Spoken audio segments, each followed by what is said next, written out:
지난 5월 25일 이 코로나19 팬데믹 상황 속에서 미국에서는 아프리카계 미국인인 조지 페리 플로이드라고 하는 한 흑인이 경찰에 의해서 체포되던 중에 이 경찰의 무릎에 목이 짓눌려서 사망한 사건이 있었습니다. 여러분들도 많이 아실 텐데 이 조지 플로이드가 이 경찰에 의해서 체포되어서 제압당하는 그런 과정에서 이제 목이 짓눌리니까 숨을 쉴 수가 없다, 살려달라고 반복적으로 말했지만은 결국 이 조지 플로이드는 그 제압 과정에서 질식되어서 목숨을 잃게 되었습니다. 이 사건이 일어난 다음 날 오후부터 이 분노한 사람들의 이 시위가 여러 곳에서 일어났는데요. 그 인종차별과 그리고 경찰의 폭력에 저항하는 그러한 시위였어요. 근데 이런 인종차별적인 문제는 이 코로나19 팬데믹 상황에서 더욱 심화되었습니다. 이 코로나19와 관련해서 이 우리나라 국민들도 한참 이제 코로나가 막 번져갈 때 미국뿐만 아니라 영국이나 호주나 이 독일 등에서 인종차별 그리고 혐오로 인한 범죄의 피해자가 되는 일들이 우리나라 국민들도 겪게 된 일들이었어요.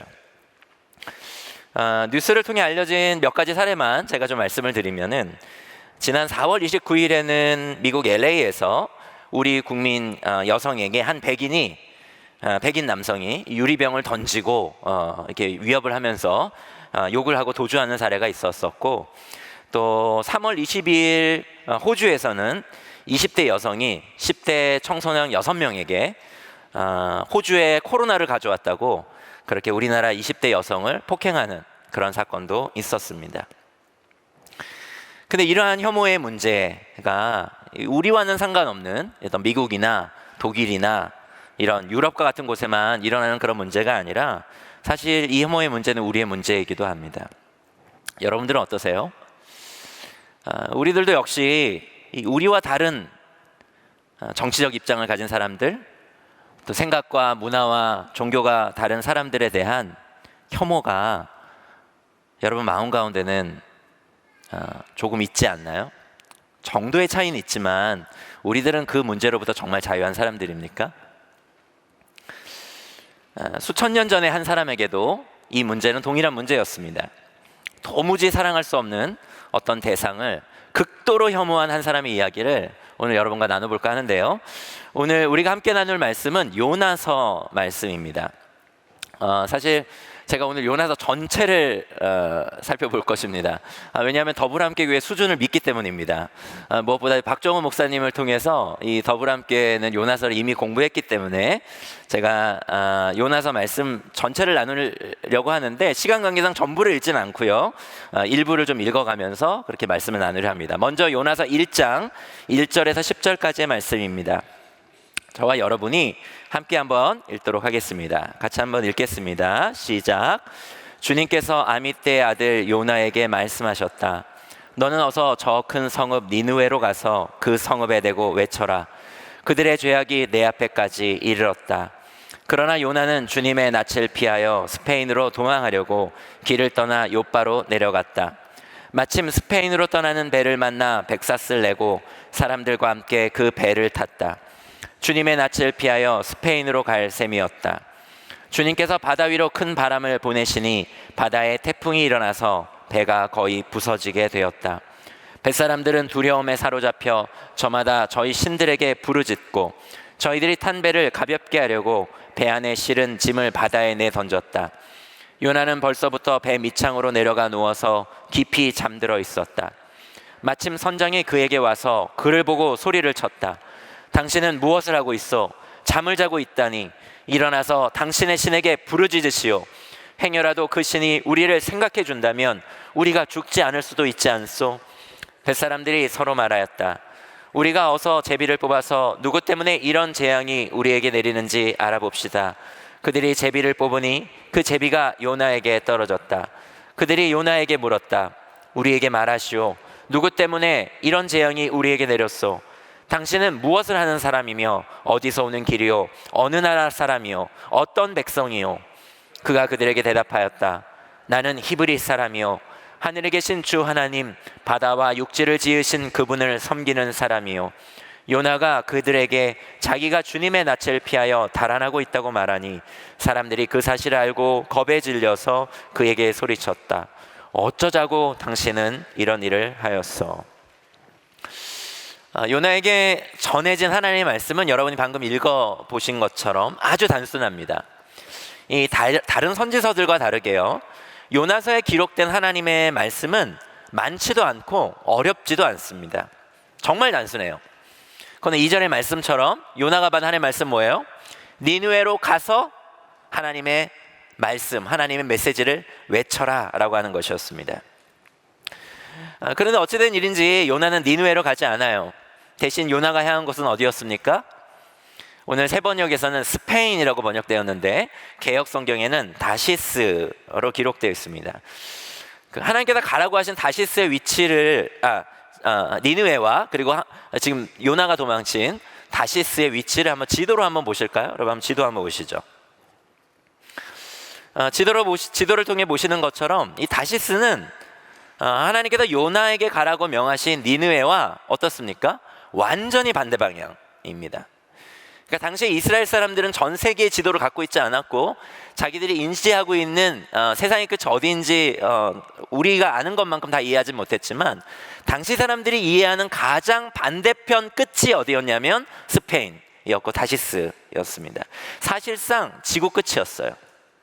네, 됐습니다. 그러니까 요나는 지금 하나님께 완전히 반항하고 있다고 봐도 좋을 만큼 지금 하나님 등지고 있는 겁니다. 왜 그렇죠? 도저히 그가 혐오하는 니느웨라고 하는 민족을 향해 하나님의 말씀을 전하기가 죽기보다 싫었기 때문입니다. 그런데 이 니느웨를 향한 이 혐오로 인해 하나님께서 가라고 하신 방향과 지금 반대편으로 내달리고 있는 이 요나를 하나님께서는 그냥 두시지 않습니다. 4절 한번 보시죠. 뭐라고 되어 있습니까? 주님께서 바다 위로 큰 바람을 보내시니 라고 되어 있어요. 그 히브리어, 이 구약은 히브리어로 쓰여져 있는데 히브리어 원문에도 보면은 하나님의 이름으로 알려진 여호와 혹은 야훼가 문장 맨 앞에 나옵니다. 그러니까 즉 큰 바람을 보내신 주체가 누구라는 것을 명확하게 보여주고 있습니까? 하나님이라고 하는 것을 강조하고 있죠. 그러니까 하나님께서 이 큰 바람을 보내셔서 지금 요나를 추격하고 계십니다. 우리 역시 큰 바람을 만났습니다. 코로나라고 하는 바람이죠. 이 큰 바람으로 인해서 교회들은 지금 아주 큰 타격을 입고 있습니다. 그동안 교회는 모이기에 힘썼어요. 모이기에 힘썼습니다. 그런데 그 교회가 지금 모일 수 없게 되었습니다. 이 정부와 사회도 가능한 이 교회가 대면 예배를 드리지 않기를 권면하고 또 강제하기까지 하고 있습니다. 이 몇몇 그리스도인들 가운데서는 그래서 어떤 분들은 이 정부가 이렇게 교회로 하여금 온라인 예배를 강요하는 것은 종교 핍박이다라고 하면서 분노하시는 분들도 계신 듯합니다. 저도 그분들의 마음이 사실은 충분히 어떤 마음으로 그러는지 헤아려집니다. 왜냐하면 여러분들은 조금 지금 나으신 거예요. 저희 나들목 동행교회야말로 2020년을 돌아볼 때 저희가 지난 이제 10개월, 지금 10월까지 지났잖아요. 만 이제 10개월을 지났는데 저희가 온라인 예배를 모일 수 없이 온라인 예배 한 10명 봉사자들만 잠깐 모이고 나머지는 전부 온라인 예배를 드렸는데 그렇게 예배를 드린 기간이 만 7개월입니다. 여러분들은 좀 복 받으신 거예요. 네. 그래서 한편으로는 정부의 어떤 그런 지침들에 대해서 교회가 이렇게 대면 예배를 하지 못하도록 그렇게 조금 강제하는 것을 저도 사실은 불편한 마음들이 조금 있습니다. 하지만 저는 우리가 겪고 있는 이 상황을 만든 본질적 주체는 정부가 아니라고 생각합니다. 이 상황을 만든 주체는 본질적 주체는 하나님이시라고 저는 생각해요. 이 코로나라고 하는 이 큰 바람을 우리 한국 교회 가운데 일으키셔서 이 요나와 같은 우리를, 이 요나와 같은 한국 교회를 지금 하나님께서는 추격하고 계시는 것입니다. 하나님이 말씀하는 그 말씀이 지향하는 그곳으로 향하지 않고 오히려 그 반대 방향으로 추락하고 있는 요나와 같은 우리를, 이 한국 교회를 하나님께서는 흔들어 깨우시기 위해서 하나님께서는 이 코로나라고 하는 이 거대한 바람을 우리 가운데 보내고 계신 것입니다. 4절에 보면 이 큰 바람에, 하나님께서 보내신 이 큰 바람에 큰 파도가 일고요, 그리고 이제 배가 파산할 지경에 이르게 됩니다. 그러니까 뱃사람들이 난리가 났죠. 저마다 자신들이 아는 신들의 이름을 부르면서 지금 배를 가볍게 하기 위해서 막 배 밖으로 짐을 던집니다. 그 가운데에는 굉장히 값비싼 물건들이 많았을 거예요. 그리고 여행에 꼭 필요한 물건, 지금 이 스페인까지, 이 다시스까지 가기 위해서 꼭 필요한 물건들이 있었을 텐데 그것을 채소로 가져왔을 것이거든요. 근데 그것들을 지금 배 밖으로 던지고 난리가 났습니다. 그들이 가진 두려움과 공포가 어땠을지 여러분 한번 상상해 보세요. 쉽게 상상이 될 것입니다. 그런데 그 난리 복판에 이 요나가 배 밑창으로 내려가서 깊은 잠에 빠져 있습니다. 하나님의 사람 요나는 이 공동체적 위기 상황 속에서 어떠한 영향력도 리더십도 발휘하지 않고 깊이 잠들어 있어요. 그런데 그 위기 복판에서 영향력을 발휘하고 하나님의 사람으로서 리더십을 발휘해야 될 그 잠든 요나를 마침 선장이 만납니다. 6절에 사용된 이 마침이라고 하는 이 단어는 우연을 가장한 하나님의 필연임을 우리에게 보여주는데요, 이 요나에게 보내진 마침 만난 이 선장은 하나님의 두 번째 요나를 향한 추격이에요. 아니, 큰 바람을 이렇게 일으키는 주체자는 하나님이라고 하는 사실이 이 요나서에는 아까 제가 말씀드렸던 것처럼 분명히 나온다 그랬잖아요. 큰 바람을 보내시는 주체가 여호와, 야훼라고 하는 것이 성경 본문에 명확하기 때문에 큰 바람이라고 하는 것은 하나님께서 요나를 추격하는 하나님의 추격하는 방법이라는 것을 인정하겠는데, 아니 이 선장이 무슨 요나를 향한 하나님의 두 번째 추격이라고 하는 말입니까? 그렇게 반문하시는 분이 계실지도 모르겠습니다. 제가 그렇게 주장하는 이유가 있어요. 그 이유는 이 선장이 요나를 깨우며 한 말 때문입니다. 선장이 요나에게 뭐라고 말하면서 흔들어 깨우고 있죠? 6절을 한번 보십시오. 당신은 무엇을 하고 있습니까? 여기서 잠을 자고 있다니. 그 다음이 중요합니다. 선장이 뭐라고 말을 이어갑니까? 일어나서 당신의 신에게 부르짖으시오 라고 요나에게 요구하죠. 개역 성경에서는 이 말을 일어나서 너의 하나님께 구하라 이렇게 번역했습니다. 근데 이 말에서 사용된 두 개의 동사를 우리는 주목해야 됩니다. 뭐예요? 일어나라, 구하라라고 하는 동사입니다. 일어나라, 외치라, 외치라도 번역할 수 있어요. 외치라라고 하는 동사예요. 그런데 이 두 개의 동사는요, 2절에서 하나님께서 요나에게 말씀하신 너는 일어나 저 큰 성읍 니느웨로 가서 그것을 향해 외치라 라고 하는 하나님의 말씀, 그 하나님의 명령에 사용된 이 말씀은 너무 단순하잖아요. 지금 하나님의 말씀이, 요나가 받은 하나님의 말씀이. 근데 하나님께서는 요나에게 이 말씀하시면 세 개의 동사를 사용하는데 그게 뭐냐면 일어나라, 가라, 외치라라고 하는 이 세 개의 동사를 하나님께서 요나에게 명령하시고 말씀하셨어요. 근데 일어나라, 가라, 외치라라고 하는 이 세 개의 동사 중에 지금 선장이 이 요나를 흔들어 깨우면서 하나님께서 사용하신 이 세 개의 동사 중에 두 개를 사용하는 것입니다. 일어나라, 외쳐라. 하나님께서는 지금 선장을 통해 요나를 깨우고 계신 것입니다. 하나님께서는 지금 선장을 통해 요나에게 요나가 거부한 당신의 말씀을 다시 반복해서 말씀하고 계신 것이에요. 여러분, 하나님의 말씀은 교회 안에서만 들리는 것이 아닙니다. 때로는 세상의 복판에서, 심지어 하나님을 믿지 않는 사람들을 통해서도 외쳐지는 거예요. 적어도 요나서는 그것을 아주 분명하게 우리에게 말씀하고 있습니다. 지금 세상은 교회를 향해 외치고 있는 것입니다. 제발 비상식적인 종교 집단으로 더 이상 전락하지 말고, 이 깨어진 이 세상을 코로나로 인해 엉망이 되고 모두가 혐오와 분열과 갈등과 혼란스러운 이 상황 속에서 너희들이 다시 교회로 서라고 지금 외치고 있는 것이죠. 아니, 그 세상의 외침을 통해 하나님께서는 이 세상의 교회를 향해, 우리를 향해 지금 하나님께서는 다시 말씀하고 계시고 외치고 계신 것입니다.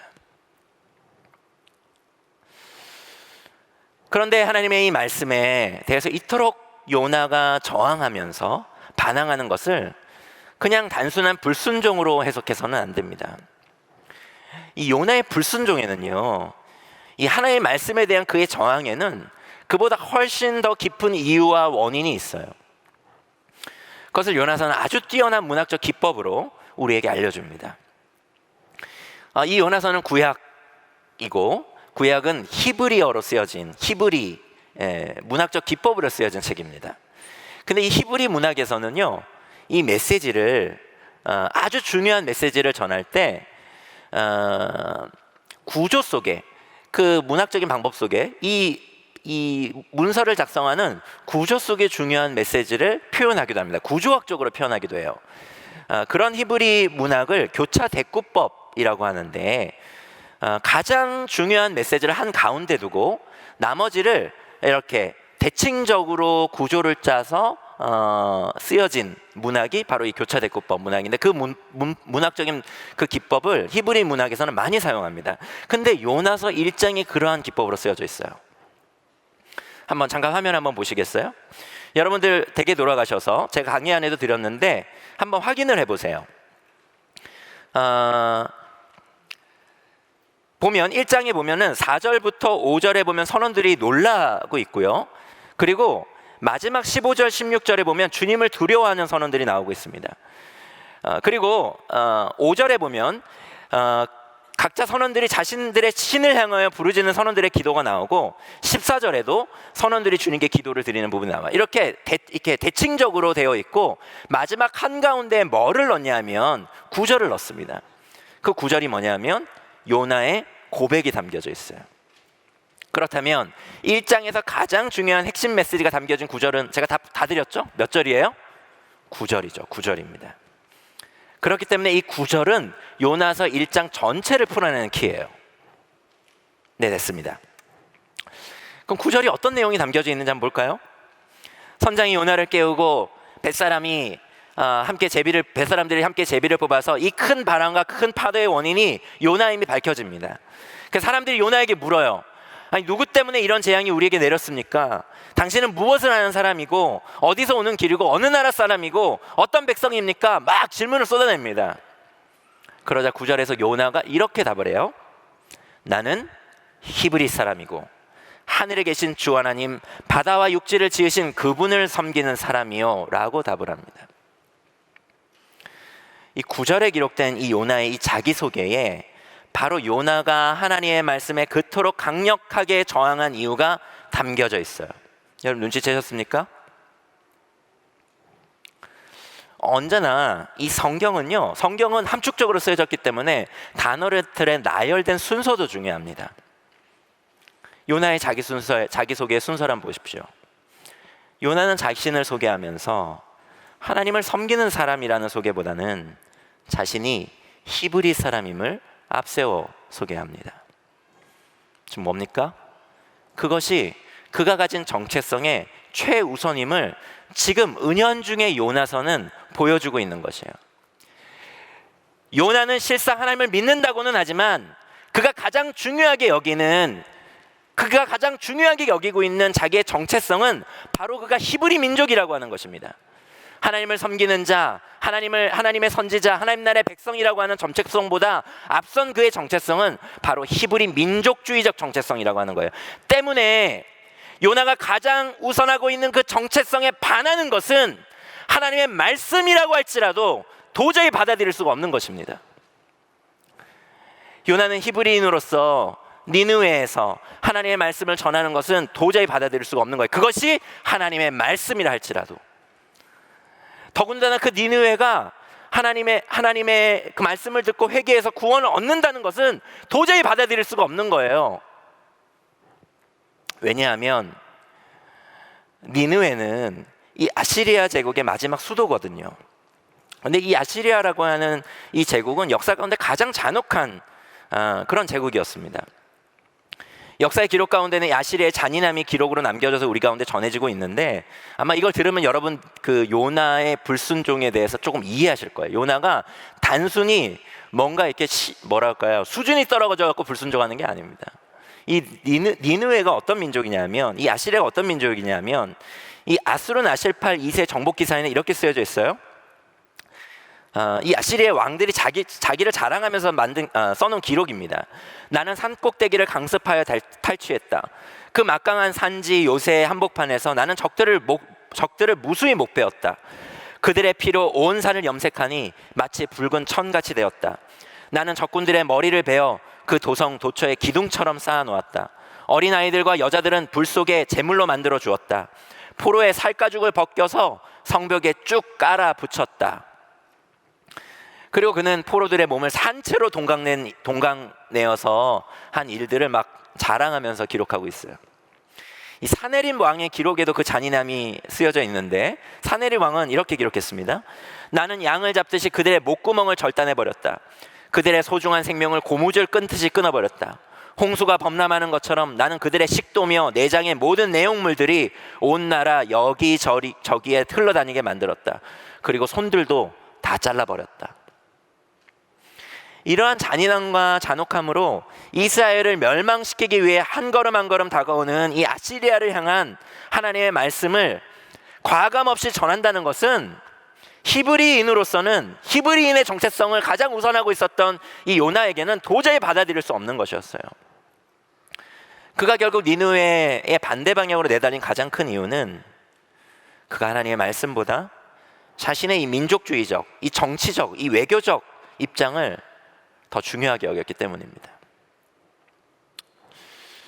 저는 오늘날 우리 한국교회 또한 이런 요나와 너무 닮지 않았나 싶습니다. 하나님을 믿는 믿음에 앞서서 자신이 가진 어떤 정치적인 신념과 입장, 이데올로기가 최우선되고 있는 여러 교회들, 그리고 여러 기독교인들의 모습을 봅니다. 하지만 하나님께서는 큰 바람을 일으키셔서 지금 요나를 뒤흔들고 계신 가장 큰 이유가 이 뒤바뀌어져 버린 이 정체성을 다시 원래의 정체성으로 되돌려 놓으시려는 하나님의 흔드심이라고 하는 것을 우리는 이 시대 가운데 주목할 필요가 있어요. 하나님을 믿는, 하나님의 말씀대로 따르는 하나님 나라의 백성이라는 이 정체성보다 앞선 요나의 이 민족주의적 정체성을 다시 원래의 자리로 되돌리려 놓으시려고 하는 이 하나님의 집요함이 이 요나서에 담겨져 있는데, 그 집요함이 오늘 이 시대 가운데, 코로나 상황 가운데 한국교회를 향하여 하나님께서 다시 우리 가운데 드러내 보이고 계시다라고 하는 것입니다. 때문에 교회된 우리는 정부가 교회를 핍박한다고 분노하기 이전에 우리에게 큰 바람을 보내신 하나님 앞에서 우리가 최우선하는 정체성이 혹 뒤바뀐 것은 아닌지, 그래서 우리가 혹 다시스로 지금 내달리고 있는 것은 아닌지, 그래서 우리가 붙들어야 할, 교회로서 붙들어야 할 본질은 무엇인지를 진지하게 다시 생각해 봐야 한다라고 하는 것이죠. 이 많은 분들이 아시는 것처럼 이 큰 바람의 가장 주요한 요인이 이 요나임이 밝혀졌기 때문에 선장과 선원들은 어쩔 수 없이, 제가 이거 다 얘기할 수 없어요. 다 얘기할 수 없지만 어쩔 수 없이 요나는 이 선장과 선원들에 의해서 바다로 던져지고 말고요. 그때 이제 비로소 바다는 잔잔해집니다.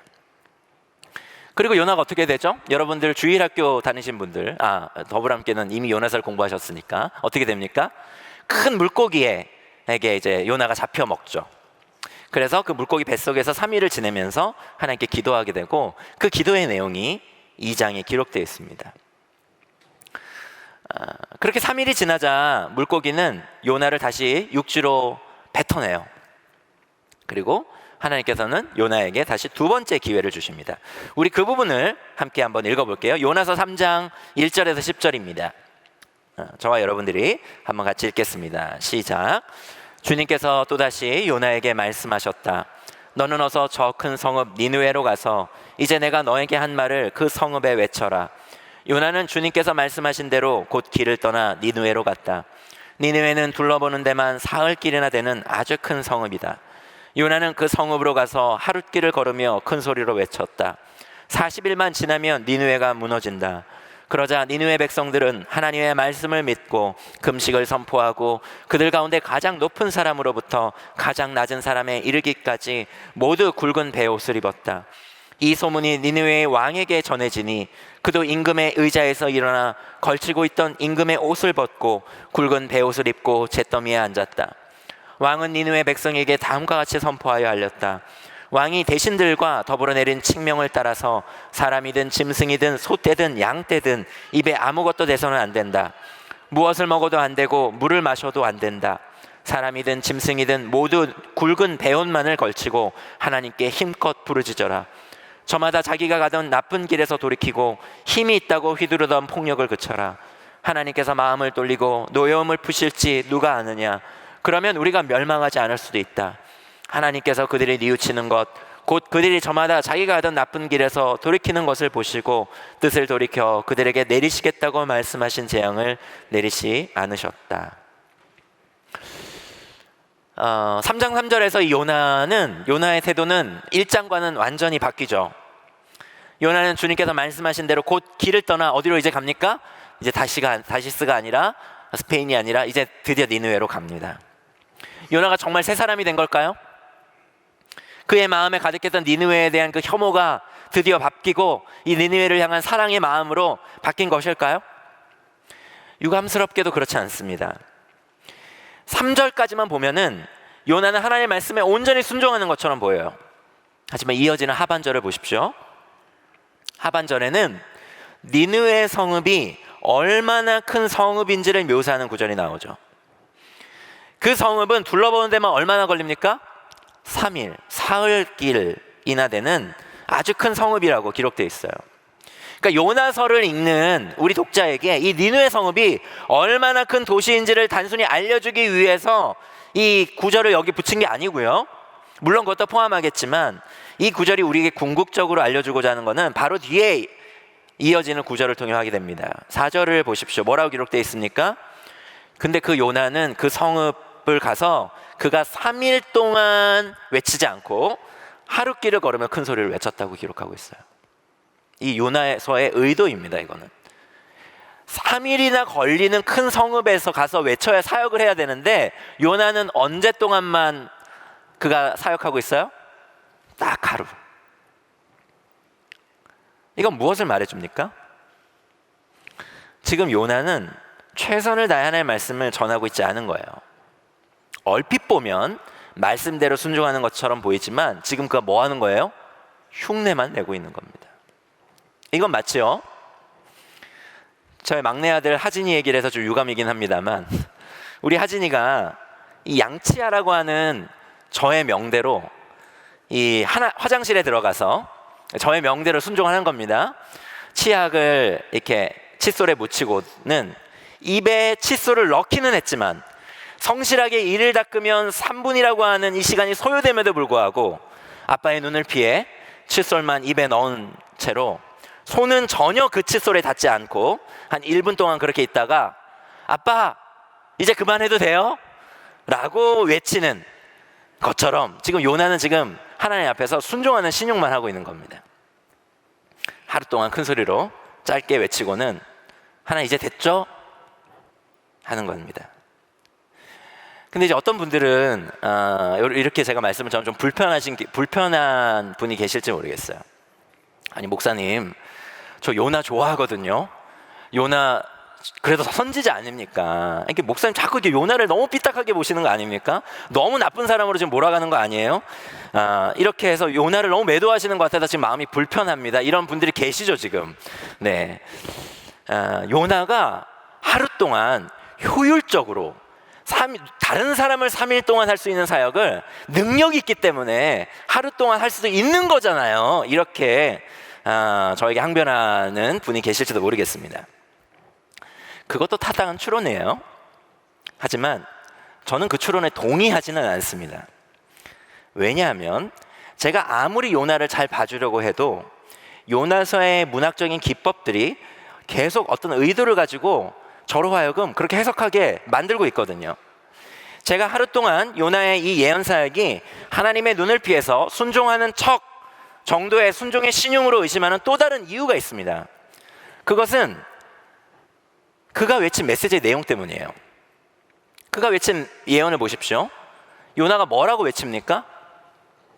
40일만 지나면 니느웨가 무너진다라고 외칩니다. 그런데 이 외친 이 메시지가 너무 짧아요. 그리고 그 내용도 어디에 초점이 맞춰져 있습니까? 멸망에만 초점이 맞춰져 있습니다. 정말 하나님께서 그렇게 짧은 말씀을 요나에게, 그리고 멸망에만 초점을 맞춘 그 메시지를 요나가 정말 받았을까요? 하나님이 정말 하신 말씀은 그것뿐이었을까요? 저는 그렇지 않을 것이라고 확신합니다. 요나서 1장에는 요나를 깨우면서 영적으로 잠자는 요나와 대조되는 인물로 아까 누가 등장했죠? 마침 만난 선장이 등장했죠. 그런데 3장에는 요나와 대조되는 등장인물이 또 한 명 등장하는데 그가 누구입니까? 바로 니느웨 왕입니다. 선장도 하나님 믿지 않는 사람이었지만 오히려 선장이 지금 하나님의 말씀을 외치고 있고요.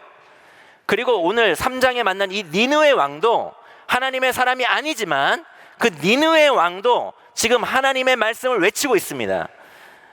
그런데 그래서 이 3장에 요나뿐만 아니라 또 다른 메신저로 누가 등장하냐면 이 니느웨 왕이 등장하는데, 이 니느웨 왕이 전한 그 외친 메시지 한번 보십시오.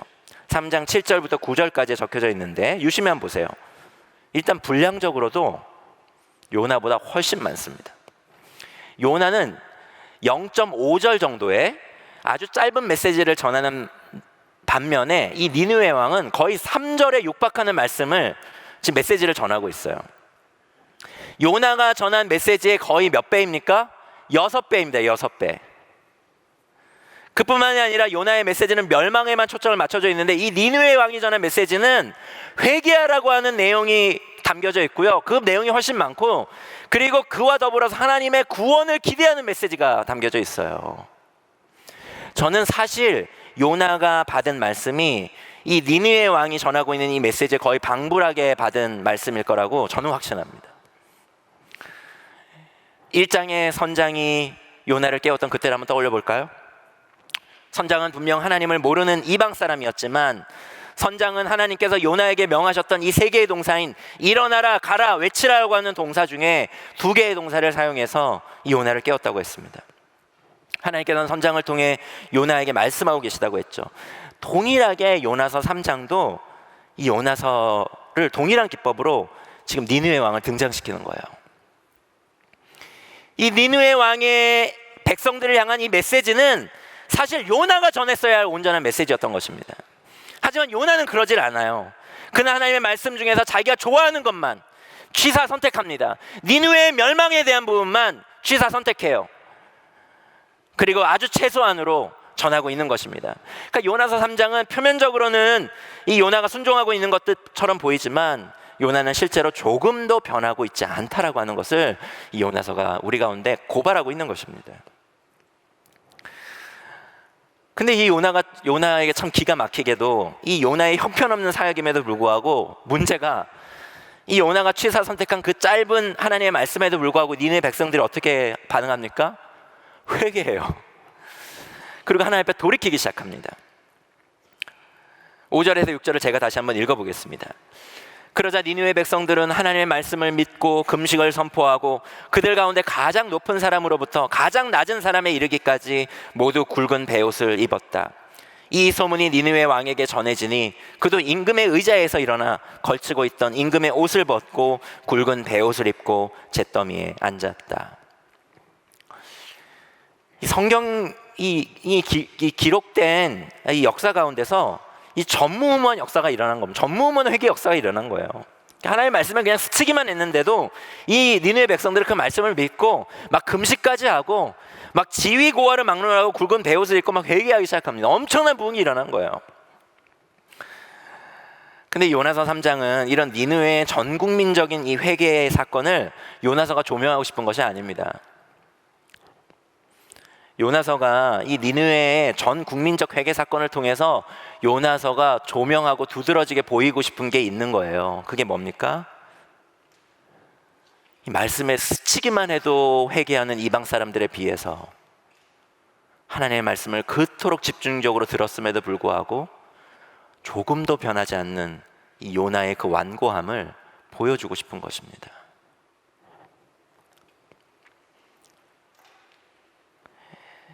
요나는 표면적으로는 자신에게 다시 주어진 기회에서 하나님의 말씀에 순종하는 순종의 사람처럼 보였지만 그는 순종에 신용만 하고 여전히 자신이 우상으로 섬기고 있는 그 민족주의적 관점에서 니느웨의 수많은 사람들이 멸망하기만을 바랬던, 여전히 혐오로 가득했던 사람이었던 것이죠.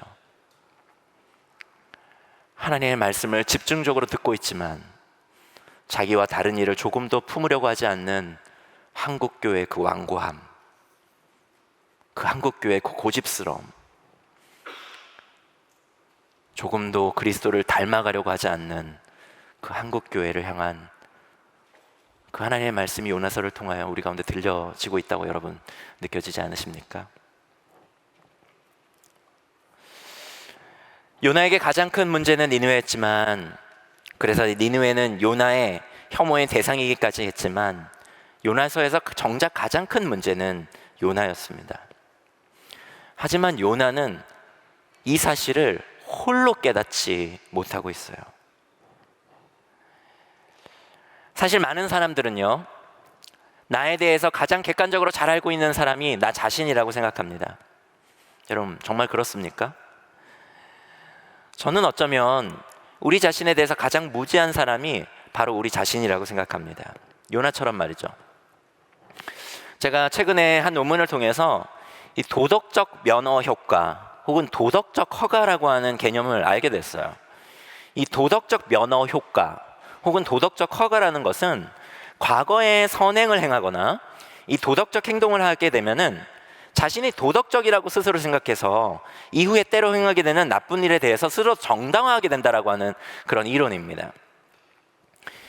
런던 정경대학 마거릿 올미스톤과 캘리포니아 주립대학 엘라니 왕이 포천 500대 기업을 대상으로 사회적인 책임과 사회적 무책임 사이의 관계를 살펴봤어요. 근데 놀랍게도요, 친환경 경영, 윤리 경영, 여러 사회 공헌을 위한 사회적인 책임에 투자를 많이 했던 기업들이 나중에는 부도덕하고 무책임한 행동을 한다는 연구 결과를 발표했습니다. 이것이 바로 도덕적 허가라고 하는 개념이에요. 대표적인 예입니다. 기업뿐만이 아니라요, 개인 차원에서도 이런 일들이 일어나요. 2009년에 한 연구에서는요, 일반 제품 대신에 친환경 제품을 구매한 참가자들이 후에 좀 더 이기적으로 행동한다는 것으로 연구 결과가 나타나기도 했어요. 놀랍지 않나요? 이러한 예는 직장 상사의 갑질로도 나타납니다. 이 미시간 주립대학 러셀 존슨 교수가 이 판매업과 제조업 그리고 복지 교육 관련 기업의 관리자들 172명을 관찰 추적해서 조사를 해봤는데, 이 상사들이 갑질하는 그 이유를 분석한 논문에서 놀랍게도 갑질하는 상사들은 대부분 윤리적이라고 하는 특징을 갖고 있었습니다. 그들은 과거의 선한 행위 그리고 윤리적 행위를 통해서 도덕성에 대한 자기 이미지가 강해진 거예요. 그래서 직원들에게 갑질을 해도 당연한 것으로 여긴다는 답을 도출해 내었던 것이죠. 요나 역시 파편적이고 부분적인 순종의 행위로 인해서 자신이 매우 하나님 앞에 선하다고 하는 자기 이미지가 강해졌을 것입니다. 그의 이런 자기 이미지와 자기 확신이 결국 하나님으로 하여금 그토록 불손한 분노를 쏟아내면서도 하나님의 말씀을 너무나도 반대로 지금 행하고 있으면서도, 하나님을 향하여 반항하고 있으면서도 그가 가장 옳은 사람, 하나님 앞에 선한 사람이라고 하는, 자신이 옳다라고 하는 그러한 자기의 이미지 속에 갇혀진 채로 하나님 앞에 지금 불순종하고 있다라고 하는 것이죠. 우리 역시 마찬가지일지 모릅니다. 우리 스스로를 선하다고 옳다고 괜찮다고 여기는 이유가 정말 우리가 그렇게 선해서가 아니라, 정말 하나님 앞에 우리가 바로 서서가 아니라 우리의 부분적인 종교 행위들 그리고 때때로 행하는 여러 선행들로 말미암아 우리가 그렇게 우리 스스로를 여기고 있는 것은 아닌지 돌아볼 필요가 있습니다. 얼마 전 한 설문조사에서 일반 국민을 대상으로 코로나19 이후에 일반 국민들의 개신교인 이미지를 물었어요. 화면에 한번 띄워주실까요?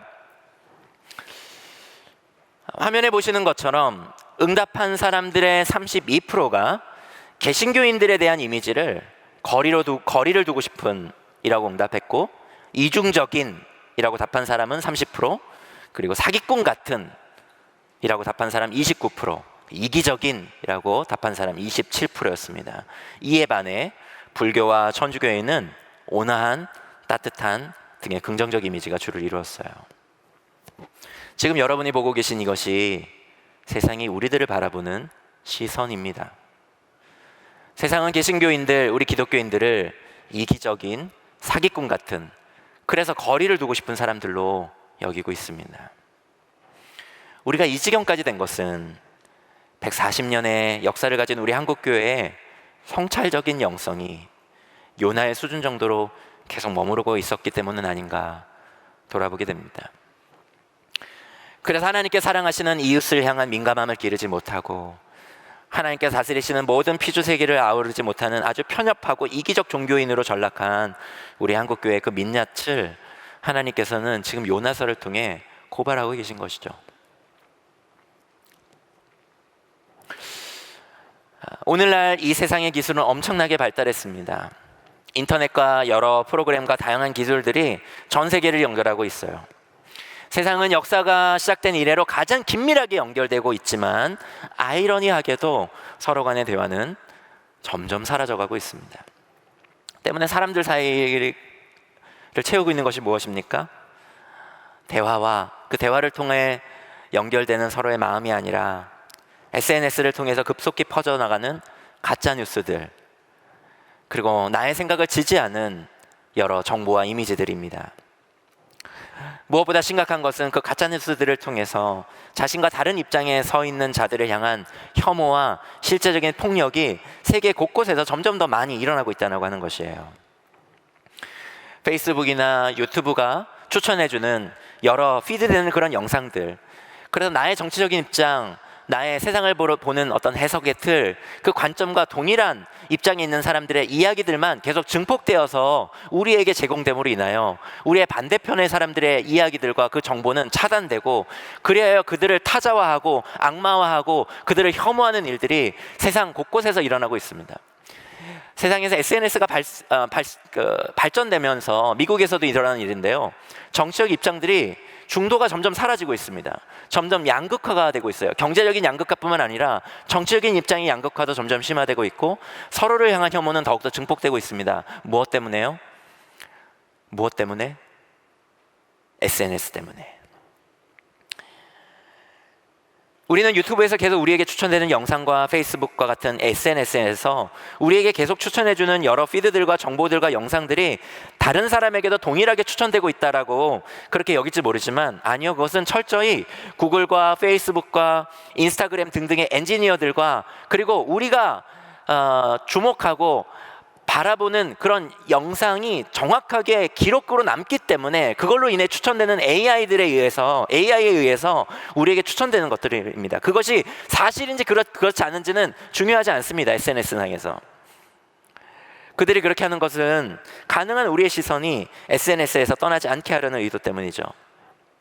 문제는 그렇게 우리에게 추천된 수많은 영상과 정보들 가운데는 많은 가짜 뉴스들과 한편의 입장만을 대변하거나 또 그래서 왜곡하거나 조작된 영상과 정보가 많다라고 하는 것이고, 그로 인해서 우리도 알지 못하는 사이에 세상을 어느 한쪽의 극단적 시각으로 보고 해석하게 된다는데 그 문제가 있습니다.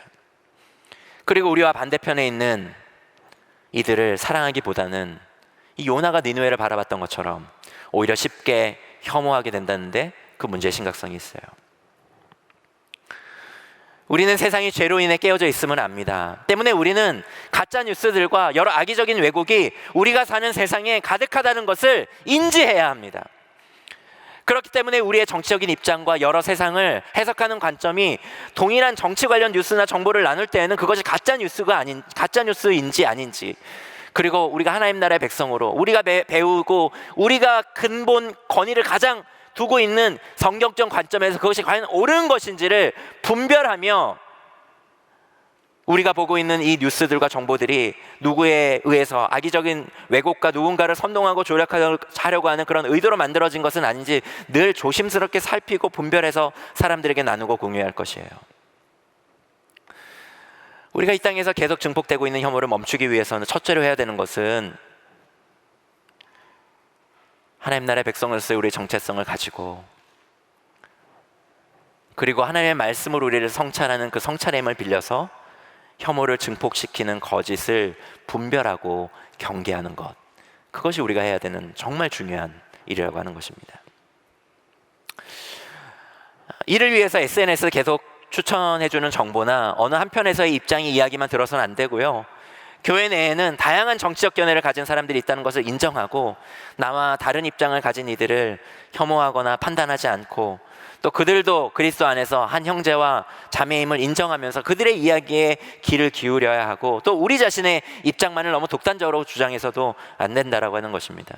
부부가 싸우면요, 꼭 두 사람의 이야기를 모두 들어야 합니다. 제가 양비론을 취하자는 것도 아니고 모든 문제를 회피하자는 것도 아닙니다. 다만 나와 다른 이를 타자화하여서 그를 악마화하고자 하는 이 세상의 죄악과 맞서 싸우자라고 하는 것입니다. 무엇으로요? 진실과 사랑으로요. 이 싸움에 승리하는 가장 좋은 방법은 사랑의 근력을 키우는 것입니다. 그리고 그 사랑의 근력을 키우는 가장 좋은 방법은 우리의 관계 가운데 사랑스러운 사람이 아니라 사랑스럽지 않은 니느웨 같은 사람을 사랑하는 것, 그것이 우리가 사랑의 근력을 키우는 방법이에요. 가장 좋은 방법입니다. 여러분, 이 세상은요, 우리의 사랑의 대상을 계속 협소하게 좁혀갈 것이에요. 그리고 그에 대한 아주 좋은 명분들도 제공할 것입니다. 우리는 우리에게 사랑스러운 사람들만 사랑하면서 만족할 수 있는 세상을 맞이하게 될 것이에요. 아주 좋은 명분과 함께. 하지만 요나서의 말씀은 우리로 하여금 그러한 세상살이 방식을 거절하게 만듭니다. 왜냐하면 하나님께서 우리를 이끄시는 곳은 사랑할 수 없는 곳이 가득한 그런 니느웨이기 때문에 그렇습니다. 결국 하나님께서 요나로 하여금 목표하신 사람은 사랑하는 사람이에요. 결국 하나님께서는 우리를 사랑하는 사람으로 빚기를 원하십니다. 여러분의 니느웨를 품으십시오. 사랑스럽지 않은, 혹은 사랑하기에는 너무 큰 수고가 필요한 여러분의 니느웨를 사랑하는 것은 여러분의 희생과 헌신을 필요로 할 뿐만 아니라 때때로 여러분과 저에게 크고 깊은 상처를 남길지도 모릅니다. 아니, 남길 게 확실합니다. 그런데 C.S. 루이스는 그의 책 4가지 사랑에서 이렇게 말합니다. 잘 들어보세요. 사랑한다는 것은 상처받을 수 있는 위험에 자신을 노출시키는 행위입니다. 무엇이든 사랑해 보십시오. 여러분의 마음은 분명 아픔을 느낄 것이며 어쩌면 부서져 버릴 수도 있습니다. 아무런 상처도 입지 않고 마음을 고스란히 간직하고 싶다면 누구에게도, 심지어 동물에게도 마음을 주어서는 안 됩니다. 그것을 취미와 작은 사치로 조심스럽게 감싸두십시오. 또 모든 얽히는 관계를 피하십시오. 마음을 당신의 이기심이라고 하는 작은 상자 안에만 넣어 안전하게 잠가 두십시오. 그러나 안전하고 어두우며 움직임도 공기도 없는 그 작은 상자 안에서도 그것은 변하고 말 것입니다. 부서지지는 않을 것입니다. 깨뜨릴 수 없고 뚫고 들어갈 수도 없을 것입니다. 그러나 구원받을 수 없는 상태가 되고 말 것입니다. 천국을 제외하고 여러분이 사랑의 모든 위험과 동요로부터 완벽하게 안전할 수 있는 유일한 장소는 지옥뿐입니다. 코로나는 많은 사람들을 경제적 위기로 내몰 것입니다. 양극화는 심해질 것이고 위험과 위기에 노출된 사람들의 두려움과 공포는 더할 것이고, 때문에 자기를 위협한다고 느끼는 모든 사람들을 향한 혐오는 더욱더 증폭될 것이에요. 저는 그 순간 교회의 진면목이 드러날 것이라 생각합니다.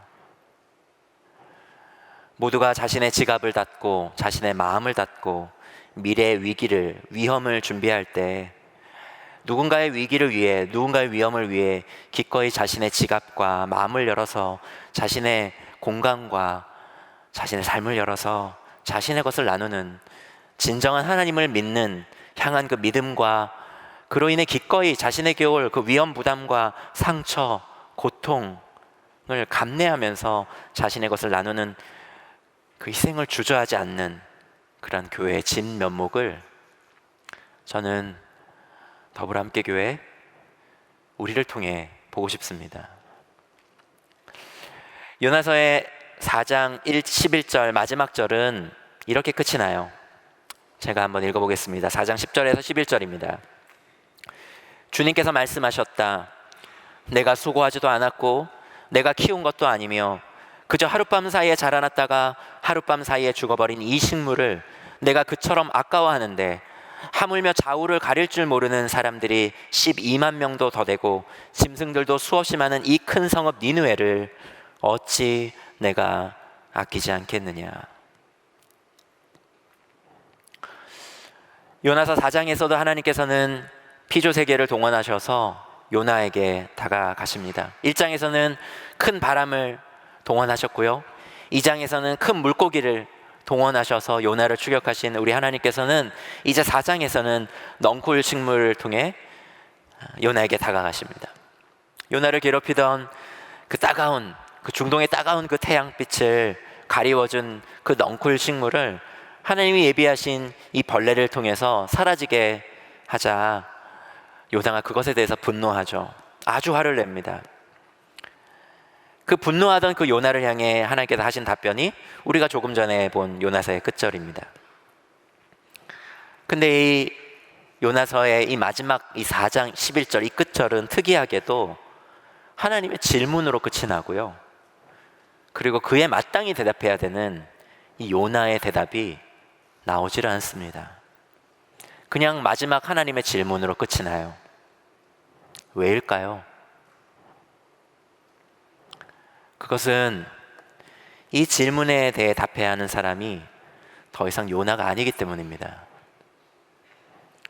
하나님께서 그 대답을 듣고 싶어 하는 사람은 코로나라고 하는 큰 바람을 통하여 추격하고 계신 바로 우리들입니다. 여러분은 하나님의 질문에 그렇다면 어떻게 답하시겠습니까? 우리 이 시간 오늘 주신 말씀을 곱씹어 보며 1분 정도 침묵의 시간을 갖도록 하겠습니다.